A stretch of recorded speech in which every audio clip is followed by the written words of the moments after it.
mas nós trabalhamos com prioridades. Então não esqueça disso. Os juros, ele é necessário por conta do risco também. Vamos agora ao regime composto. Quando você chega no regime composto, como é que fica? 10 mil, 10%, 1.000, 11. Ei! A próxima fase, mais um mês, então mais 10%, mas para. No regime simples, os 10% era em cima de quem? 10 mil, o valor base, o valor original, o capital. Já no regime composto, os 10% se aplica em cima de quem? Dos 11 mil, do valor atualizado do.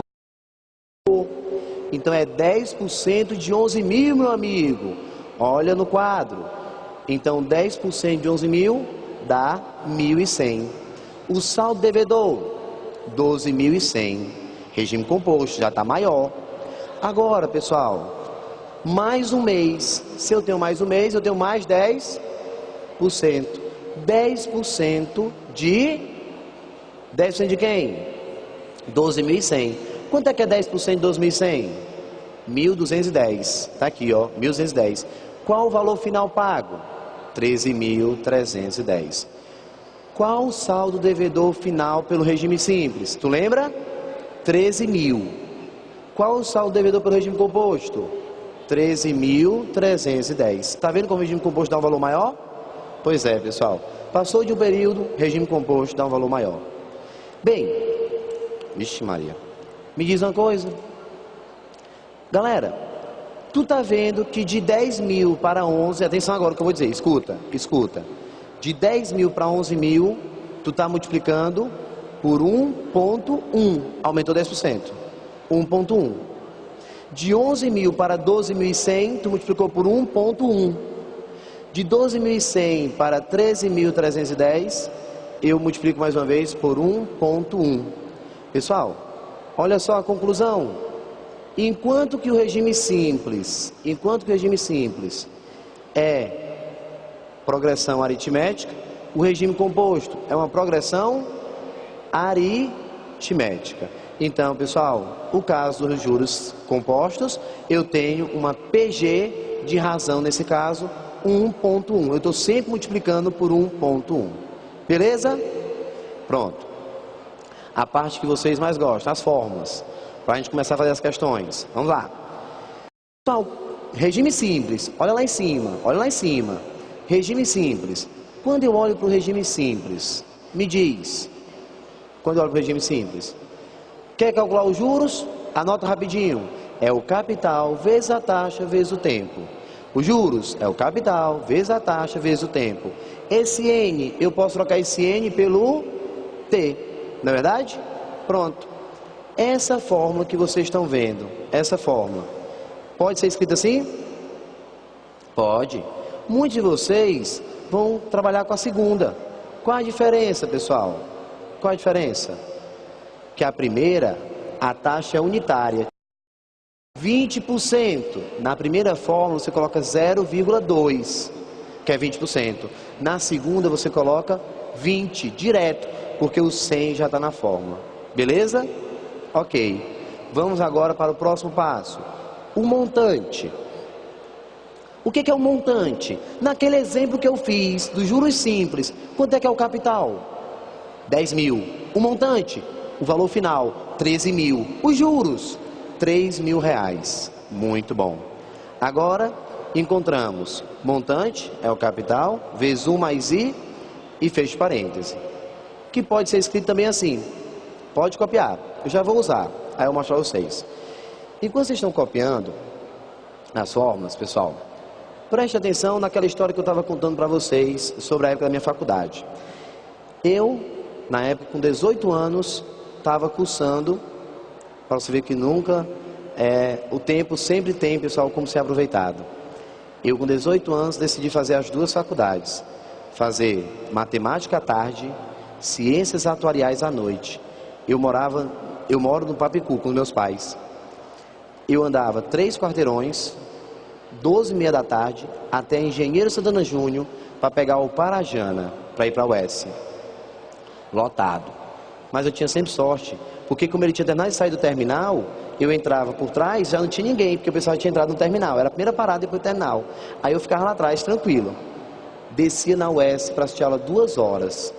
Assisti aula na UES de 2 até as 6 horas.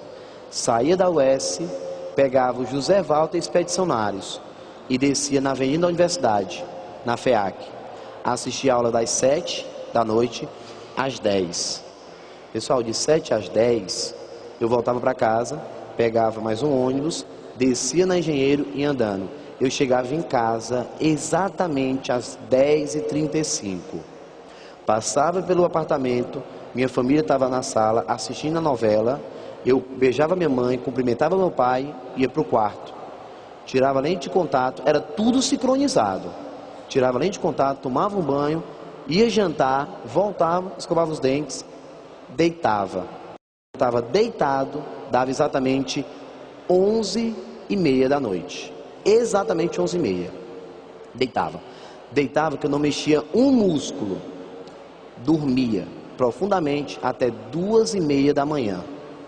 2h30 da manhã, toda a minha família já estava dormindo, eu me levantava. E ia estudar de 2h30 até as 5 horas da manhã. Quando às 5 horas eu voltava, ia tirar aquele último sono, aquele finalzinho que você espera que demore 5 horas, mas só tem uma. Pronto, deitava das 5 até as 6h30, quando eu acordava para ir dar aula. Tiago, como é que tu conseguia fazer tudo isso? Necessidade, já ouviu falar? Necessidade. Pessoal, eu tinha a opção de tirar 0 na prova, tinha. Eu tinha a opção de zerar a prova também da atuária, tinha. Mas eu jamais tinha a opção de deixar o meu aluno no outro dia de manhã sem a explicação da matéria que eu tinha que dominar. Então a necessidade de acordar de madrugada para estudar, para preparar a aula para o outro dia, estar lá em sala de aula tentando ajudar os alunos, isso tinha que ser fundamental. E claro, nunca foi de graça, eu sempre fui pago para isso. Então por que não me dedicar como deveria, à altura? Então pessoal, se naquela época eu não sabia o que eu queria ser ainda, eu tinha sim que terminar a matemática, tinha que terminar a atuária para decidir. E eu decidi. Depois que eu terminei, eu olhei para meu pai, olhei para minha mãe, peguei o diploma de atuário, botei numa moldura no quadro e entreguei de presente no aniversário dos meus pais, que por sinal não é de casamento, é o mesmo dia. Meu pai é mais velho que a minha mãe, 4 anos, mas os dois fazem aniversário no mesmo dia, que é dia 20 de maio. Eu entreguei o meu diploma, formado em atuária, num quadro, para que eles colocassem na porta, na parede do quarto deles, e fosse um presente. Por quê? Porque eu tinha terminado ciências atuariais, não para mim, mas porque minha família exigiu um curso superior que não era a matemática. E está lá, até hoje. E hoje, meu pai e minha mãe, sempre no meu aniversário, na hora de me dar os parabéns, ele olha e chora, pedindo perdão e pedindo desculpa. Porque naquele dia, em 99, quando eu para matemática e cheguei comemorando que aquilo ali ia ser meu futuro, eles não foram capazes de chegar aonde eu cheguei. E hoje, pessoal, eu ajudo a minha família, paguei a faculdade de 2 irmãos graças à matemática. E será que alguém ainda vai sair daqui com dúvida de que o curso que você escolheu, se você decidir ser um grande profissional, o melhor profissional, com ética, com profissionalismo, com seriedade e compromisso, você tem alguma dúvida que você vai ser bem sucedido? Eu tenho certeza que não, pessoal. Você tem N exemplos e eu estou aqui, contra todos e contra tudo, consegui ser professor de matemática. E mais uma vez, me orgulho muito da profissão que eu decidi carregar no peito pro resto da vida. Então jamais acredite em alguém que diz que você não é capaz. Prove em dobro que você consegue ir bem além do que eles já imaginaram. O futuro quem decide é você. Beleza, pessoal? Pensa nisso. Bora, pessoal. Obrigado. Pessoal, a taxa que foi acordada foi de quanto? 3% ao mês. Sobre que regime? Simples. Quanto Marcelo deverá pagar após o período? Nessa questão, ele está pedindo os juros? Não. Ele quer saber o valor pago pela Marcela. Então ele está pedindo o montante. O montante é o valor final. É o capital de 1.200 mais os juros. Boa. Vamos lá. Dados da questão, 1.200, o capital. O tempo? 1 ano. Ih, rapaz. A taxa está em que unidade? A taxa é mensal? Se a taxa é mensal, o N também tem que ser dado em meses, 12 meses. Então são 12 meses. Guarda aí, 12 meses, um ano, 12 meses. A taxa é de quanto? 3%. Vamos calcular os juros? Todo mundo comigo? Juros. É o capital vezes a taxa vezes o tempo. Substitui. Juros é igual. Quanto é que é o capital? 1.200. Bora? Acompanha. A taxa, 3%. 3 sobre 100. E o N? 12. São 12 meses. Professor, agora eu saio multiplicando tudo, é? Não. Limpeza, limpeza, limpeza. Tira a gordura, tira a gordura. Vamos lá. 0 com 0. Corta. Se você for cortando zeros com zeros, bora, todo mundo comigo. Tira o 0 de cima, com 2 zeros o quê? Embaixo. O que fica em cima? 12 vezes 3 vezes 12. Que multiplicando dá 432. Os juros pago pela Marcela, R$432.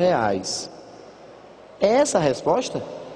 Não, eu preciso do montante. Então, o montante, minha galera, é o capital mais o juros. Quanto é que é? 1.200. Quanto é que é os juros? 432. Portanto, o valor pago, 1.632. O montante, 1.632. E o item correto é o item? É. Marca a resposta correta, o item é. Pode copiar, pronto. Pode copiar. Vai sempre nesse esquema, sempre organizando. Pessoal, falando um pouco enquanto o pessoal copia, eu lembrei, dando aula hoje, vendo tudo que eu vi hoje bacana nesse domingo, que eu vou levar para o resto da minha vida, pode ter certeza. Eu nunca dei aula para tanta gente na minha vida, né? Primeira vez. Estava vindo para cá já bem nervoso, já dei aula em outros projetos, mas com 4.000 alunos é gente demais, cara.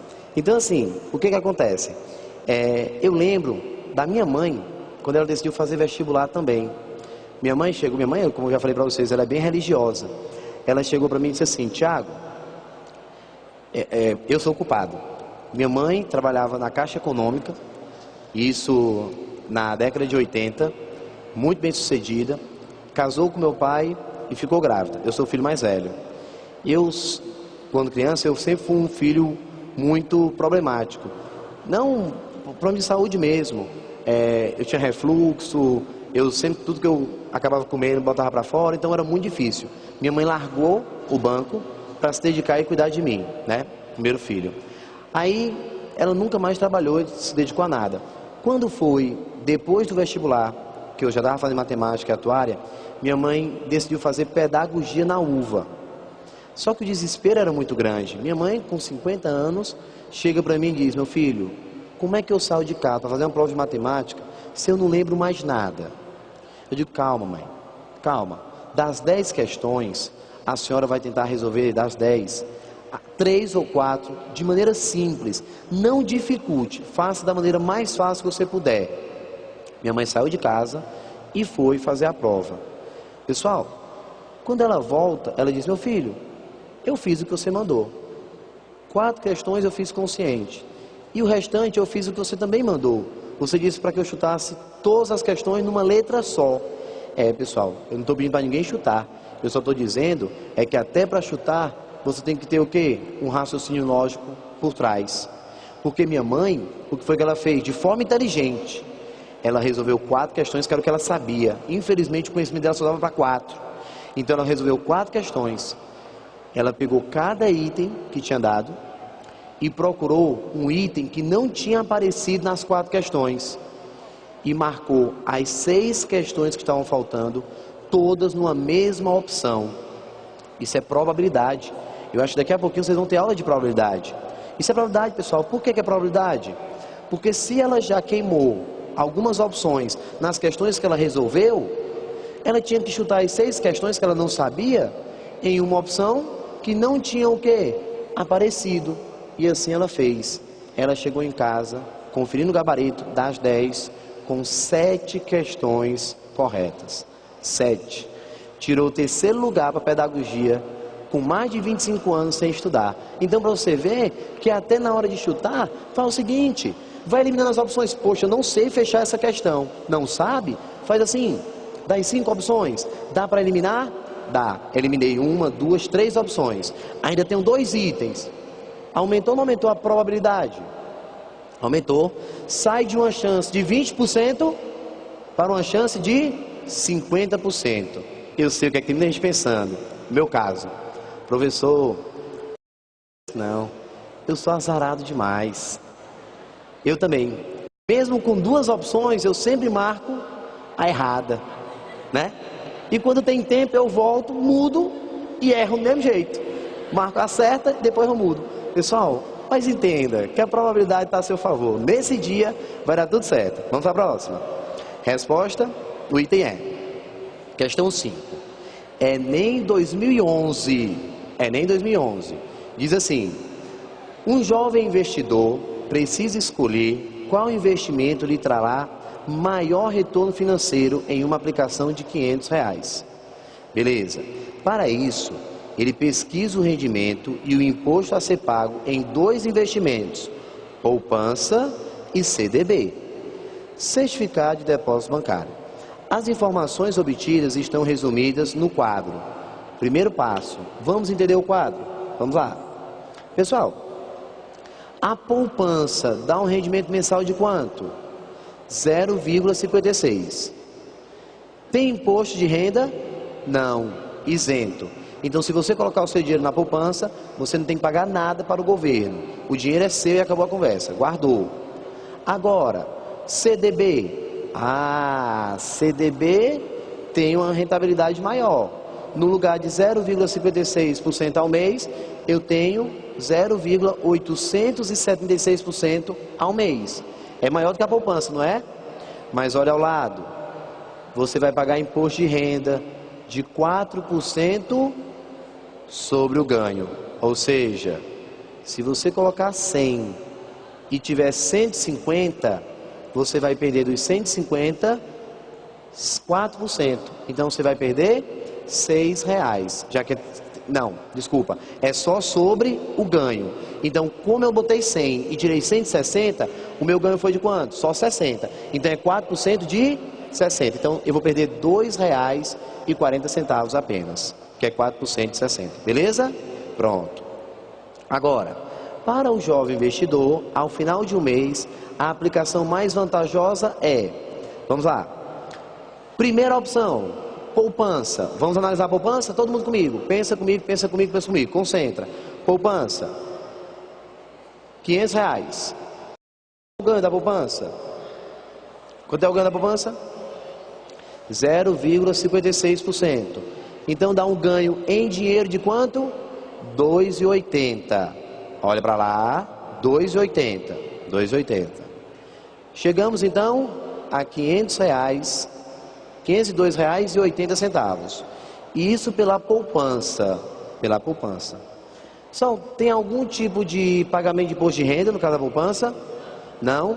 Então, pessoal, imposto, 0. Quanto vai para o teu bolso?